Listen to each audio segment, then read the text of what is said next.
I think that this is going to be a very interesting topic today because it's something that I've dealt with quite often in my coaching practice over the years. And it's something that I've even seen friends and family deal with. But first, I want to address the elephant in the room. I woke up to a visitor this morning, so you guys are going to have to deal with it. I have to deal with it. Thank you guys for being patient. Thank you guys for letting this person sit in on our coaching session today because I want to go ahead and be genuine. I want to be authentic with the content, and I don't want to let anything block me being able to serve you guys the best way that I possibly can. So in today's video, I wrote down 4 things that I've observed with people who are actually emotionally unavailable themselves and didn't really realize it.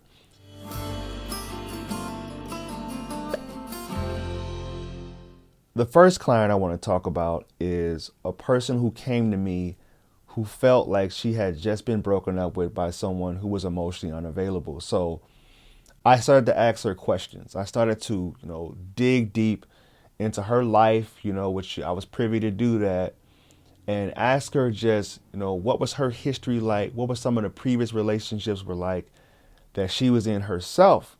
And here are 4 different things that I noticed with her and a lot of other people that I've coached over the years. But this one in particular was one that was kind of extreme. It was someone who had gotten to a certain age where she felt like she wasn't doing any of these different things to try to find love for herself. So that made me think, what if this person was emotionally unavailable herself?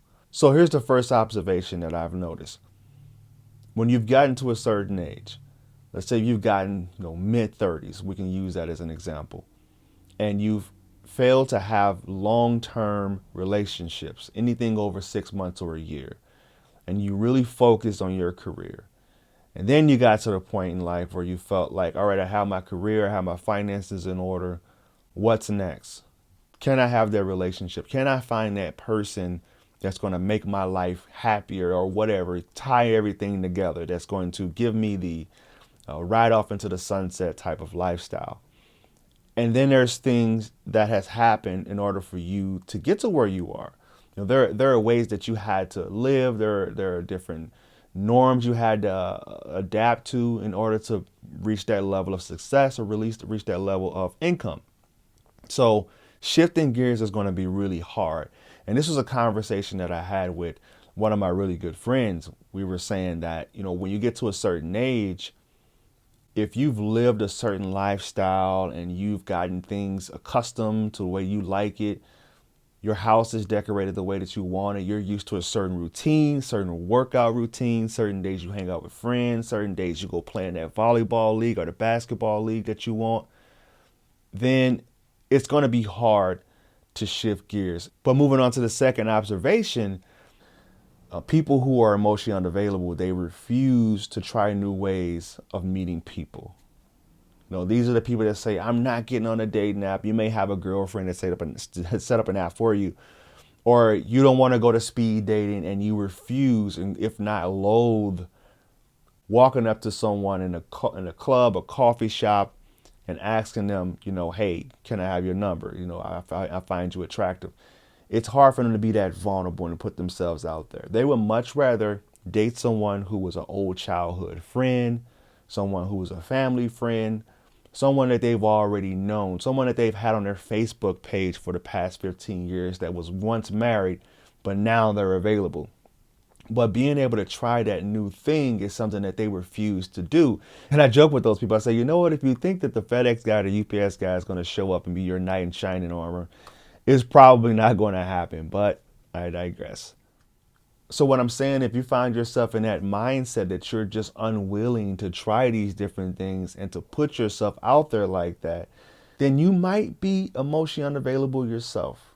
Whether that's because of a bad breakup or something that you were traumatized by, this is the end result.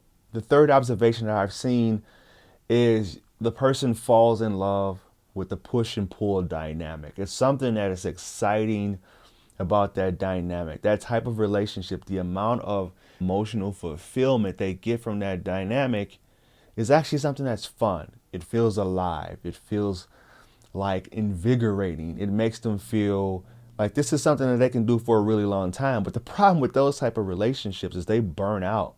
And when they burn out, it's usually in a pretty unhealthy manner. But it's something about that dynamic that they just can't stop falling for, that they just can't stop bringing in their lives, entertaining for a really long time. And sometimes it's because that person has a lot of potential and they see that potential. I worked with at-risk youth for a really, really long time, 14, 15 years. And one of the things that I saw with those kids were they had a lot of potential. They came from different backgrounds where, they may have struggled with different issues, but they had some of the most outgoing, fun, energetic personalities that I've come across to date. So it's kind of like that in relationships too. When you find that person that you feel like you can just do any and everything with, they have a lot of energy and just liveliness about themselves, it's hard to just give up on that person. But if you're someone who gives up on people who are more like this with their personality, then you may be emotionally unavailable yourself. The fourth observation that I've noticed is that they put family or even pets in front of the person that they're dating. And this one here is one that, you can kind of hide behind. Emotionally unavailable people, or if you want to talk about a dismissive avoidant people, they hide behind these things because it's one that you can't argue with.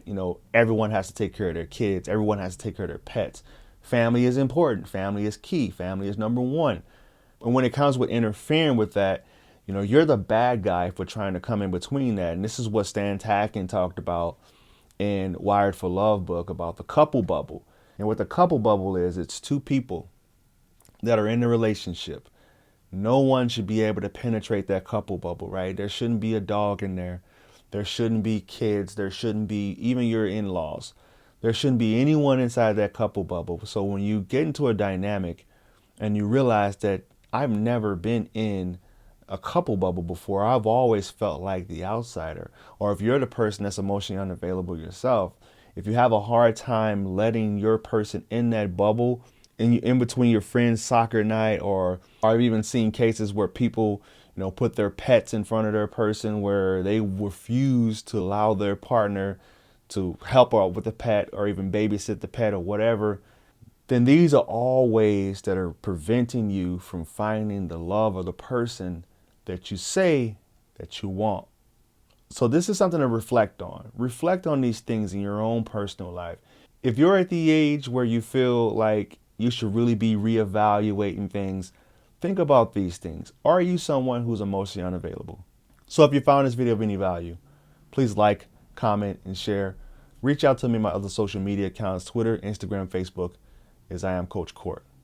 And always remember, when you go be loved, you'll never have to find it.